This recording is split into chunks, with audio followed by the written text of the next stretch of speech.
Anomalya sa Miss Universe 2023. Alamin, Michelle D nagsalita na sa pagkapasok niya sa top 10.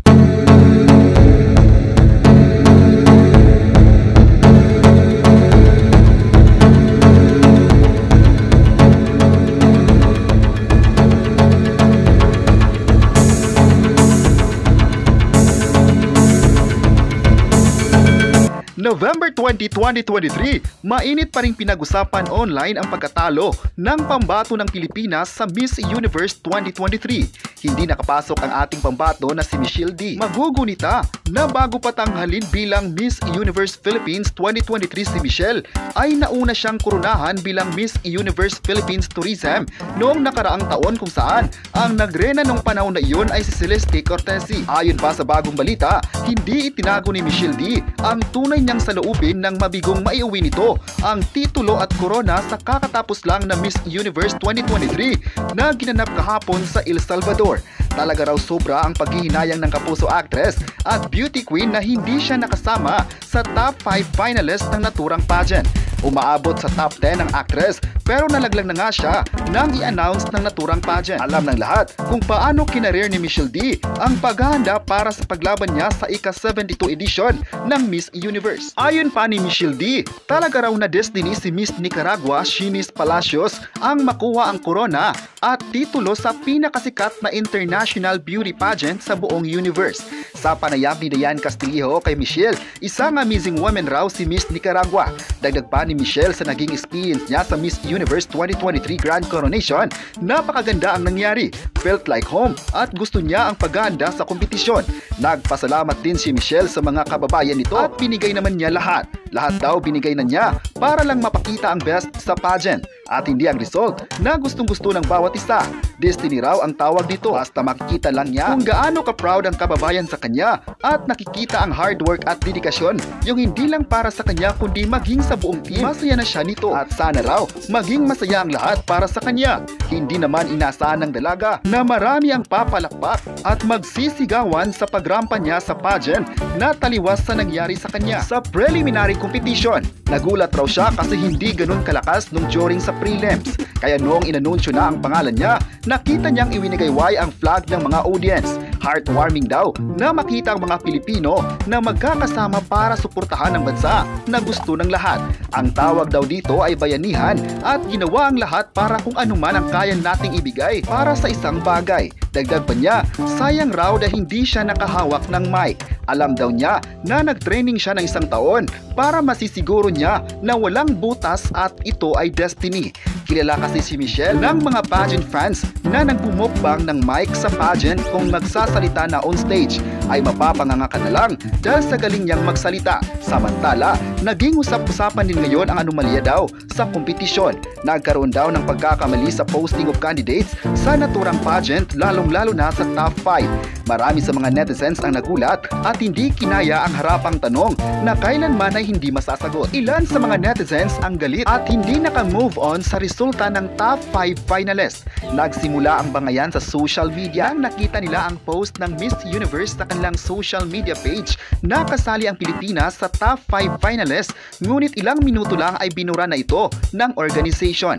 Ang nasabing page ay lehitimong page ng Miss Universe organization. Trending worldwide ang bangayan ng netizens at main topic din sa ilang social media accounts. Naniniwala kasi ang mga Pinoy na may pagkakamali sa naturang result. Dapat raw ay maging patas ang Miss Universe organization sa pagpili ng deserving candidates na tatanghaling Miss Universe 2023. Ayon pa ng netizens, halatang may pagkakamali dahil bakit binura ang post at pinalitan ng pambato ng Thailand. Naging tanong din ito ng sambayanan dahil ang owner ng Miss Universe ay mula sa bansang Thailand. Ayon pa ng netizens, sana kung ganito ang pamamalakad ng Miss Universe organization ay hindi nasasali sa ganitong pageant. Sayang sa oras lang daw ito at hindi na dapat bigyan ng panahon. Ayon pa ng netizens, maganda naman ang performances ni Michelle D pero niligwak pa rin sa top 5. Kung nakakaabanti raw ito sa top 5 ay paniguradong gagawin ni Michelle D ang lahat para makuha ang titulo ng kompetisyon.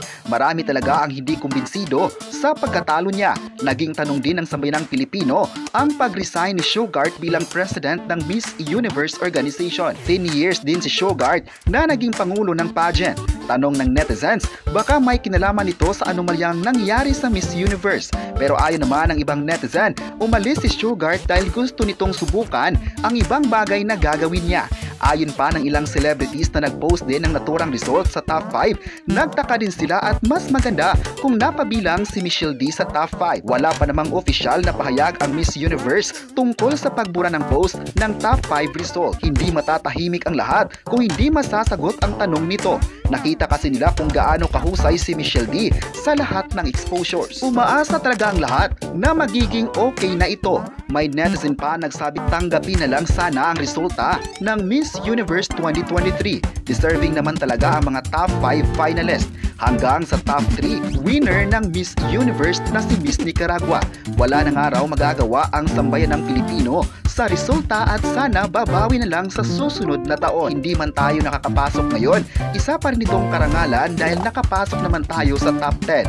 Hindi na dapat isa sa isip ang pagkatalo dahil ang kompetisyon ay ganito talaga, may makakapasok at mayroon din namang hindi. I-focus na lang daw ito sa iba pang international pageant at pwede din namang sumali siya ulit sa pageant na iyon.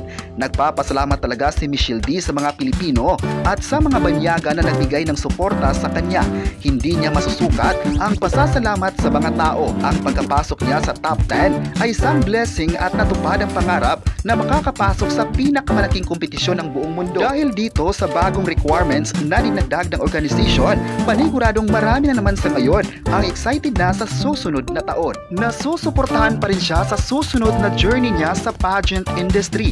Marami talaga ang proud sa kanya at maging ang ibang kandidata ay proud sa dedikasyon ni Michelle D na maiuwi nito ang corona. Marami din ang bumilib sa kanya sa galawan nito at kung paano niya ipinaglaban ang buong Pilipinas sa international competition. Umaasa naman ang lahat sa mga gagawin pa ni Michelle pag-uwi dito sa Pilipinas. Isang magaling na delegate ito at bagay na ikaka-proud ng lahat. Ang laban ni Michelle ay laban ng sambayanang Pilipino. Nagbigay din ng congratulatory message ang ABS-CBN GMA Integrated News sa pagsali ni Michelle D sa kompetisyon at kahapon ipinost nila sa kanilang page ang pasasalamat na nakapasok ito sa top 10 finalist. Masaya talaga ang lahat. Sana sungkit ni Michelle D pageant. Hihintay na lang tayo sa mga posibilidad na gagawin ni Michelle D sa susunod na journey niya. Magkakaroon kaya siya ng proyekto sa GMA Network o sasabak muli sa pageant. Ngayong araw alas 11 ng umaga, abang-abang na lang mga supporters. Kayo, ano ang masabi nyo na nagsalita na si Michelle D sa pagkapasok niya sa top 10? I-comment na kung proud ba kayo sa kanya at huwag kalimutang i-subscribe ang ating YouTube channel.